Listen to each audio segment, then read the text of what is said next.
70 foot उपरे 3 घंटार आतंक 8 जन को सुरक्षित भाव उद्धार कला अग्निशम बाहिनी समस्त को सुरक्षित भाव उद्धार करा जाई तळको अणा जाइथिला। एमानक भितर थिले जणे महिला जणे नाबालक एवं अन्य 6 जन पुरुष।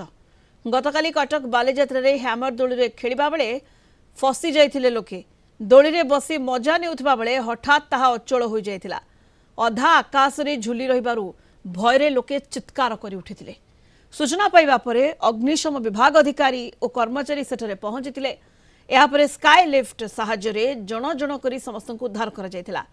एथिलागी यात्रा पड़िया रे विद्युत संजोग विच्छिन्न करा जाइथिला। डीसीपी समेत जिला प्रशासन वरिष्ठ अधिकारी उद्धार कार्यर तदारख करथिले। वैश्विक त्रुटि पाई अघटन घटिथिबा कुआ जाउछि।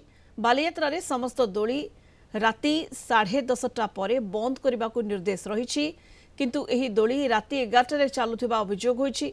बारंबार यांत्रिक त्रुटि देखा देबारु एही हैमर दोली को 2 दिन तले बंद कर दिया जाइतिला। एहा परे किभଳି दोली चालिला से नहीं तदंत कराजिबो बोली सूचना मिलिछि।